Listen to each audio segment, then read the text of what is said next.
जरा ध्यान दीजिए, हमारे साथ मौजूद हैं वार्ड क्रमांक 58 के नगर सेवक संदीप पटेल जी। उनसे जानते हैं कि 1 साल पूरे हो गए हैं, 1 साल में उन्होंने कितना काम किया है और वार्ड में किस तरह से विकास कार्य जारी है। सबसे पहले तो आपके वार्ड में 1 साल आपको पूरे हो चुके हैं, 1 साल में आपने क्या कुछ मुख्य मुद्दे रखे और अब तक क्या विकास कार्य हुए हैं? 1 साल में ऐसे बहुत से काम हुए हैं और ऐसे बहुत से काम जो है, जो हम कहते हैं ना कि वो पाइपलाइन में है। और आने वाले 5 साल में जब फिर से हम लोगों के बीच जाएंगे तो मैं उनको पिछले 5 साल में किए हुए कामों का ब्यौरा वो हमने तय किया है कि हम हर 2 साल में हमारा कार्य वृत्तांत अहवाल करेंगे, उसके माध्यम से भी देने वाला हूँ। अब जैसे कि मेरे वहाँ पर मेरा जो क्षेत्र है वो जवाहर नगर झुपरपट्टी जिसमें आता है, राम मंदिर आता है, सिद्धार्थ नगर, मोतीलाल नगर, ये 4 जो है वो बड़े नगर जो है मेरे वार्ड में आते हैं।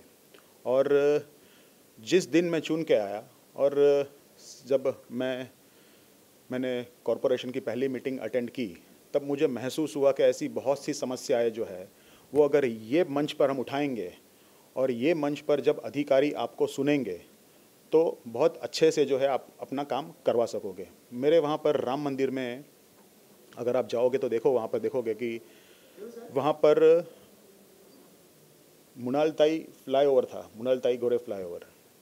अब वो फ्लाईओवर का जो एक्सटेंशन का काम था, वो जब मुझे पता चला कि महानगर पालिका के आयुक्त ने जो है उसको स्टॉप वर्क दिया है, तब मुझे महसूस हुआ कि ये स्टॉप वर्क देने की ज़रूरत नहीं थी। वो फ्लाईओवर जो है वो वेस्टर्न सबब में सबसे बेस्ट कनेक्टिविटी वाला फ्लाईओवर बनने वाला था। वो लोखंडवाला से लेके हाईवे, यानी लोखंडवाला से आने वाला आदमी अगर लिंक रोड पे आता है और वो रिलीफ रोड के ऊपर जाता है तो उसको 4 बड़े सिग्नल बाईपास करके सीधा हाईवे जाता था, यानी हाईवे वाला जो बंदा था वो लिंक रोड जाता था, वो उन्होंने रोक दी। अब जब मैंने वो जो है वो पॉइंट ऑफ ऑर्डर रेस किया, तब जाकर अधिकारियों को पता चला और आयुक्त महोदय ने खुद यहाँ पर विजिट की और उसके बाद हमने उनको समझाया कि साहब देखो ऐसा है कि हमने ऑलरेडी 400 मीटर का काम कर, ये 1700 मीटर का पूरा रोड बनने वाला था, 400 मीटर का काम कर दिया है। अब ये जो है वो आपने काम जो है वो आधा लाकर खड़ा कर दिया है, लोगों को क्या जवाब दें हम लोग। आयुक्त को यह बात दिमाग में बैठी और उन्होंने जो है वो उसको पास किया और आज जो है वो हम अक्टूबर में उसका जो है वो नारियल फोड़ के वापस जो है रुका हुआ काम उसकी शुरुआत करने वाले। नंबर 1। नंबर 2, मोतीलाल नगर जो इलाका है मेरे वहाँ पर, जब मैं चुनाव के वक्त घूम रहा था तो मैंने महसूस किया कि आज भी गोरेगांव में बहुत से इलाकों के सामने मेरा जो मोतीलाल नगर है वो पिछड़ा हुआ इलाका लगता है। वहाँ पर आज भी लोग अंधेरे में रहते हैं, वहाँ पर आज भी लोगों के पास पानी नहीं है, वहाँ पर आज भी लोग जो है वो उनके वहाँ पर रास्ते जो है बराबर नहीं है। तो मैंने मेरे चुनावी मैनिफेस्टो में वो टाइम कहा था कि चुन के आने के बाद मैं पूरे मोतीलाल नगर में आज की जो लाइट की स्थिति है, अपनी जो प्रकाश की स्थिति है, उससे 2 गुना जो है वो लाइट आपको बढ़ा के दूंगा। क्योंकि जब मैंने नोटिस किया तो देखा कि 50 मीटर तक के जो है पोल के डिस्टेंस थे। अगर शाम के टाइम पर कोई मेरी माता, कोई मेरी बहन अगर घर पे बाहर बैठती है, कोई भी इजीली जो है वो आकर चेन स्नैचर उसकी चेन चोरी खींच के चले जाता है, पता भी नहीं चलता क्योंकि अंधेरे में था पूरा एरिया। और आज अब जब जाओगे तो आप देखोगे कि रोड नंबर 4 मोतीलाल नगर के सेंटर में है। हम लोगों ने शुरुआत की रोड नंबर 4 से। रोड नंबर 4 का अच्छे तरह से बरसों पुरानी जो उनके लोग कहते थे यार बाबा सर रोड बनाओ, रोड बनाओ, रोड बनाओ। मुझे पता नहीं क्यों रोड का काम हो नहीं रहा था, रुके हुए काम जो थे वो हमने गति दी उसको और आज रोड नंबर 4 रोड बन गया, स्ट्रीट लाइट लग गई। और अगर शाम के टाइम पर कोई जाएगा तो कोई सोचेगा कि ये रोड नंबर 4 जैसा मेरा रोड कब बनेगा। दूसरा रोड जो है रोड नंबर 5 लिया, रोड नंबर 3, रोड नंबर 6 का भी इस तरीके से ही हम लोगों ने काम की शुरुआत की है। मेरी माताएं बहनें यहाँ पर भी आई है, उनके वहाँ पर भी वो सब काम हो रहा है। तो इस तरीके से जो है फेसिस में टप्पे टप्पे में जो है काम हम लोग कर रहे हैं और जो उसका नतीजा है वो आने वाले 1-1.5-2 साल में लोगों को दिखेगा कि ये जो मेरा मोतीलाल नगर है, ये जो मेरा सिद्धार्थ नगर है, इतने सालों से जो अंधेरे में था, आज अंधेरे से हमने लोगों को उजियालों के और लोगों को ले जाने का काम किया है। दूसरा, लोगों को जनप्रतिनिधि से क्या चाहिए? बेसिक सुविधा जो है, मूलभूत सुविधाएं चाहिए। मूलभूत सुविधा, बिजली, सड़क और पानी, और नगर सेवक संदीप पटेल उसके लिए कटिबद्ध है। मेरे वहाँ पर बहुत सी ओपन स्पेस भी है, मोतीलाल नगर में, सिद्धार्थ नगर में, जैसे कि अन्ना भाऊ साठे हो गया, जैसे कि अंबेडकर मैदान हो गया, जैसे कि संकल्प सिद्धि गणेश मैदान हो गया। मैंने वो भी कहा है कि बीएमसी के जो गार्डन डिपार्टमेंट है उनके पास फंड भी बहुत है, और आने वाले दिनों में रूपरेखा इस तरीके से बनाएंगे कि ये जो हमारे पास गार्डन भी लोगों के लिए अवेलेबल है, उपलब्ध है, उनको और जो है वो ब्यूटीफाई कर सके। वहाँ पर कुछ कुछ एंक्रोचमेंट्स भी है, वो सब निकाल के एक अच्छी वास्तु जो है लोगों को लोगों की सुविधा के लिए दे सके। बिल्कुल संदीप जी, प्रभाग समिति अध्यक्ष भी हैं आप पी साउथ के। आज जो है सबसे पहले तो अगर बात की जाए तो हॉकर्स को लेकर क्या मुहिम है आपके मन में? हॉकर्स, क्योंकि हॉकर्स सबसे ज़्यादा आज जो हॉकर्स का मुद्दा है वो चर्चा में है, और कई बार हॉकर्स लोग कहते हैं ज़रूरी भी है, लेकिन कई जगह ऐसा होता है कि जहाँ फुटपाथ पूरी तरीके से गायब रहता है, मुंबईकरों को चलने के लिए फुटपाथ नहीं मिलता। ऐसे में पी साउथ की अगर हम बात करें प्रभाग समिति अध्यक्ष होने के नाते, हॉकर्स को लेकर क्या प्लान है? देखिए, ऐसा है कि हॉकर्स, मुझे ऐसा लगता है कि हॉकर्स कोई समस्या नहीं, समाधान है। ये अगर हॉकर्स नहीं होंगे, क्या आप मॉल में जाओगे? क्या आप मॉल में जाकर महंगी चीज़ें खरीदोगे? हमारी माताएं बहनें क्या हर रोज़ मॉल में जाएगी? और हमारे पास पी साउथ वार्ड में अवेलेबल मार्केट भी कहाँ है? एकमात्र मार्केट अवेलेबल है टोपी वाला का, वो भी तो पूरता नहीं है, अपूरता है। तो हॉकर्स जो है वो, उसको हमें समस्या नहीं समझना चाहिए, वो कहीं ना कहीं पर समाधान का भी काम करते हैं। हाँ, ये बात सही है कि लोग जो है वो, उन्होंने एक बीएमसी को एक टेकन फॉर ग्रांटेड लोग समझते हैं कि एक काम करो बाबा, वहाँ कहीं पर भी जाकर ठेला डाल दो और अपनी जो है रोजी रोटी चलने का जो है साधन उपलब्ध हो जाएगा। लेकिन वो समझो, वो इंसान अगर इस तरीके से करता भी है तो क्यों करने की ज़रूरत पड़ती है? मुंबई शहर में हर एक को जो है वो अपनी रोजी रोटी चलाने का, गुजरान चलाने का पूरा हक है। लेकिन एट द सेम टाइम हमको वो भी देखना है कि लॉ एंड ऑर्डर जो है वो सही तरीके से रहे, फुटपाथ जो है वो क्लियर हो, लोगों को फुटपाथ चलने के लिए उपलब्ध हो, ना कि वहाँ पर हॉकर्स बैठे। लेकिन जो पुराने लोग बैठे हैं उनको क्यों आप जो है परेशान करते हो? ये मेरी एक सोच है कि हमने उनके साथ में भी जो है वो इस तरीके का हमारा व्यवहार होना चाहिए कि वो लोग को आप जो है वो सिर्फ और सिर्फ पर प्रांतीय बोल के जो है आप उनको निगलेक्ट नहीं कर सकते। ये भी भारतीय है। हॉकिंग जोन बनाने की जो बात कही थी, वो कितना काम चल रहा है पी साउथ में? हॉकिंग जोन की जो पॉलिसी थी वो महानगर पालिका के सभागृह में पारित जो है उसको अभी तक हम लोग नहीं कर पाए हैं। जिस दिन वो पॉलिसी वहाँ से पारित करेंगे उसके बाद जो आयुक्त महोदय है वो सभी लोगों को जो है, सभी अपनी जो निचली वार्ड कमेटियाँ है उनको आदेश देंगे कि आप अब जो है वो अपने वहाँ पर जो प्रभाग है उनकी जो है आप हॉकिंग की पॉलिसी बनाइए। उस वक्त जो है मैं आपको कुछ कह पाऊँगा। संदीप जी, आपने कहा कि मूलभूत सुविधाएं, वाटर गटर मीटर को लेकर वो आप कटिबद्ध हैं उसको देने के लिए जनता को, लेकिन आज मुंबई में सबसे बड़ी समस्या है आग की घटनाएं रुकने का नाम नहीं ले रही हैं। ऐसे में आपके वार्ड में, क्योंकि वार्ड आग सेफ्टी के लिए क्या सोचते हैं, क्या प्लान कर रहे हैं वार्ड में? वैसे तो मेरे वहाँ पर ऐसी कोई घटना हुई नहीं है, लेकिन ये बात आपकी सही है। बीच में भी जो है कमला मीन कंपाउंड में हुआ था ऐसा कि वहाँ पर इल्लीगल हुक्का पार्लर की वजह से जो है वहाँ पर आग भड़की थी और कुछ लोग वहाँ पर उसमें मर भी गए थे, और 2-3 दिन तक जो है हमने सभागृह भी जो है उसको तहकूब किया था। लेकिन निश्चित तौर से एक बात कहना चाहूँगा कि जितने भी मेरे वार्ड में इल्लीगल हुक्का पार्लर है, आज नहीं हुआ उसकी क्या गारंटी है कि आगे भी नहीं होगा। तो ये जो इल्लीगल हुक्का पार्लर्स है उसके ऊपर प्रशासन और पुलिस, क्योंकि ये दोनों की जो कहते हैं ना कि कोऑर्डिनेशन अगर नहीं होगा दोनों डिपार्टमेंट में तो नहीं कर पाओगे उसको आप। कभी कभी ऐसा होता है प्रशासन गंभीर है लेकिन पुलिस प्रशासन जो है गंभीर नहीं होता है, या तो उनकी प्रायोरिटी सेट नहीं होती है। दोनों ने प्रायोरिटी सेट करके जो है इसके ऊपर किस तरीके से हम नियंत्रण ला सके ये सोचना चाहिए, क्योंकि ये जो है ना हुक्का पार्लर है, हमारी ये जो आज की पीढ़ी है उसको बर्बाद कर रहे हैं। हमारे जो 15, 20, 25 साल की जो बेटे हैं, बेटियाँ हैं, जो कॉलेज में पढ़ते हैं, जो कॉल सेंटर में जॉब करते हैं, वो उनको लगता है कि हम हुक्का पार्लर में जाकर जो है वो धुआं निकालेंगे तो हमारा जो स्ट्रेस लेवल है वो नीचे हो जाएगा। लेकिन ये उनकी गलत सोच है, और ये हुक्का पार्लर जो है वो 100% बंद होना चाहिए। अगर कहीं पर है तो उसके ऊपर प्रशासन ने रोक लगानी चाहिए। लेकिन महानगर पालिका ये कहती है कि हमारे पास क्योंकि कोई पॉलिसी अभी तक बनी नहीं है, इसलिए उसके ऊपर हम कुछ ऐसी कठोर कार्रवाई नहीं कर सकते। मैं माननीय मुख्यमंत्री जी का धन्यवाद करना चाहता हूँ, उन्होंने 15 दिन पहले इसके ऊपर एक कठोर पॉलिसी लाई है, और होपफुली आने वाले 6 महीने में हम सब देखेंगे कि ना खाली मेरे वार्ड में, पूरे मुंबई शहर में से ये जो हुक्का पार्लर का न्यूसेंस है वो साफ हो जाएगा। आपने कहा कि स्लम की अगर हम बात करें तो स्लम, क्योंकि आपके नगर हैं, 4 नगर का नाम आपने गिनाया है, स्लम इलाके में किस तरह से देखते हैं आज आग को लेकर, कितनी जागरूक है पब्लिक? मेरे वहाँ पर जो जवाहर नगर है ना, वो जवाहर नगर का जो मेरा कार्य क्षेत्र है वहाँ पर तो स्लम ही है।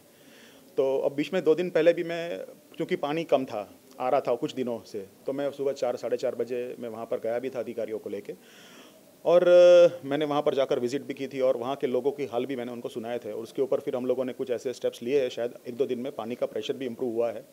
लेकिन क्या है कि स्लम में रहने वाले लोग जो है, क्योंकि वो लोग जो है वो बहुत छोटी जगहों में रहते हैं, घर छोटे होते हैं, चौलियों में रहते हैं, 2 घर के बीच का डिस्टेंस कम होता है, तो आग जैसे अभी आपने मुझे बात कहा कि आग जो है वहाँ पर होने के चांसेस ज़्यादा है। लेकिन अभी तक ऐसी कोई समस्या मेरे वहाँ पर नहीं आई है कि कहीं पर कोई स्लम में या कोई झुग्गी झोपड़ियों में आग लगी हो।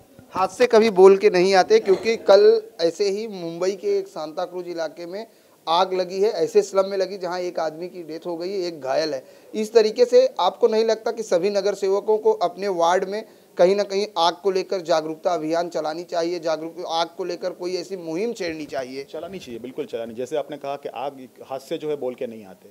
अब क्या है कि जैसे अभी आपने कहा कि ऐसा 2 दिन पहले वहाँ पर हुआ था, तो ज़रूर जो है इसके ऊपर कुछ ना कुछ बैठकर अधिकारियों के साथ में इसका क्या निराकरण कर सकते हैं वो बोले देखेंगे, ताकि आने वाले दिनों में जो है ऐसी घटनाएं बार बार ना हो। जी, आखिरी सवाल आपसे जानना चाहेंगे कि जिस तरीके से आपने लगातार कई मुद्दे बताए, विकास कार्य चल रहा है, ऐसे में इस बार एक अच्छा 1 महीना पहले नाले सफाई का अभियान शुरू हो चुका है और ये कहा जाता है, हर साल दावे ये होते हैं कि मुंबई के नाले साफ हो गए हैं, इस बार मुंबई नहीं डूबेगी। इस बार बारिश से पहले जो है 1 महीना पहले, जो कि मई से काम शुरू होता था, इस बार अप्रैल से ही काम शुरू हो गया है।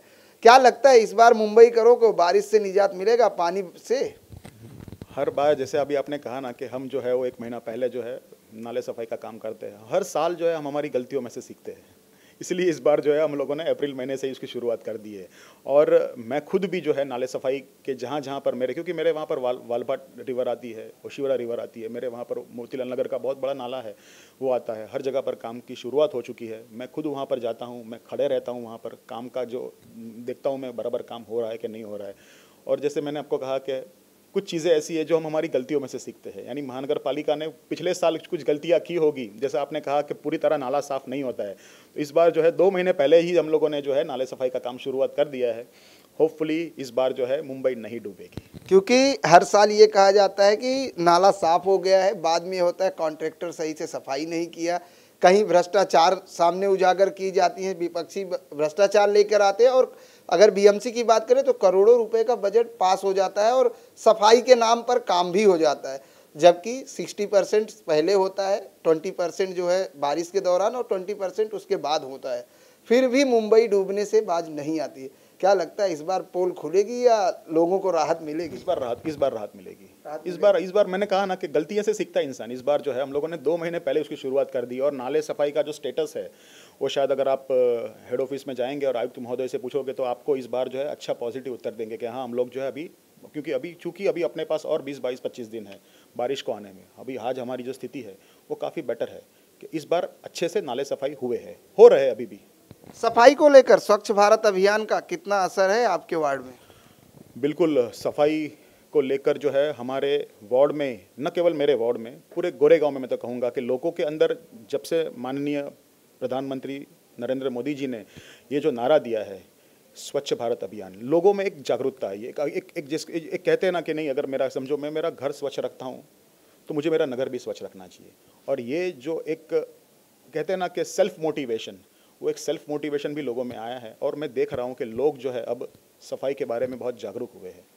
युवा नगर सेवक, युवा प्रभाग समिति अध्यक्ष होने के नाते युवाओं के लिए क्या सोच रखते हैं, बेरोजगार को लेकर, एजुकेशन को लेकर? बिल्कुल, ये एक आपने बहुत अच्छा सवाल पूछा। ये मेरा बहुत ही डियर सब्जेक्ट भी है कि क्योंकि मैं जो है कि युवा नगर सेवक हूँ, यानी एक युवा पॉलिटिशियन। अभी जैसे आपने कहा प्रभाग समिति अध्यक्ष, तो ये जो युवा है, जो मेरे जैसे कि आज मैं खुद युवा हूँ और मैं बहुत सी चीज़ों के ऊपर मैं मेरी प्रतिक्रिया देता हूँ, मैं ऐसे सवाल उठाता हूँ, ऐसे मैं मेरी आवाज़ भी उठाता हूँ जहाँ पर जो मंच पर उठाने चाहिए।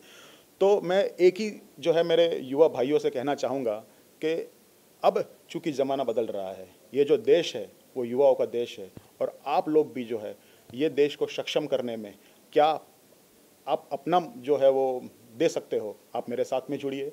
हम साथ में बैठकर, साथ में मिलकर क्या अच्छा कर सकते हैं, क्या बेस्ट कर सकते हैं, वो करेंगे। और बेरोजगारी, जैसे अभी आपने कहा, बेरोजगारी के जो बहुत बड़े इश्यूज़ है, बहुत बड़े प्रश्न हैं, वो हम मिलकर उठाएंगे उसको।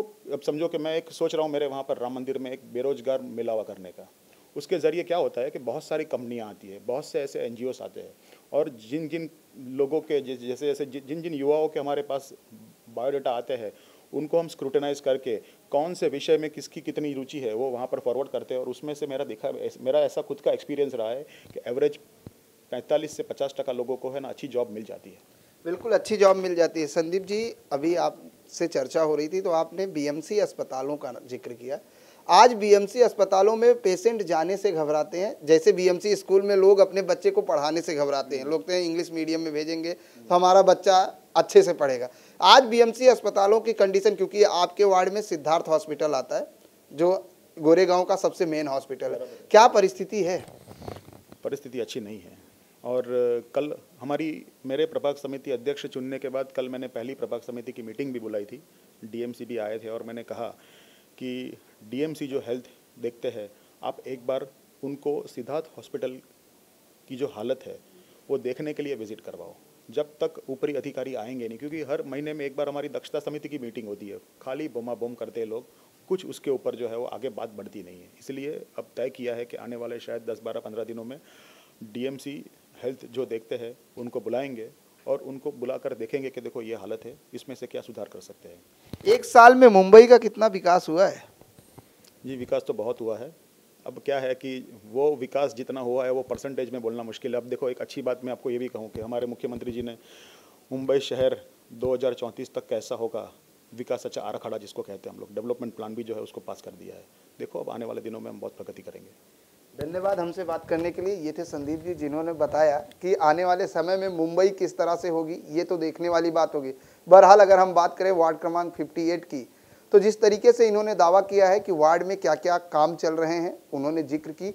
अब देखने वाली बात ये होगी कि हम इनके वार्ड में जब जाएंगे और वार्ड का जायजा लेंगे और दिखाएंगे आपको कि जिस तरह से संदीप पटेल ने दावा किया है, क्या वो अपने दावे पर खरे उतरेंगे, क्योंकि जनता बताएगी। क्योंकि एक नगर सेवक, एक जनप्रतिनिधि का जो रिपोर्ट कार्ड होता है वो उसकी जनता बनाती है।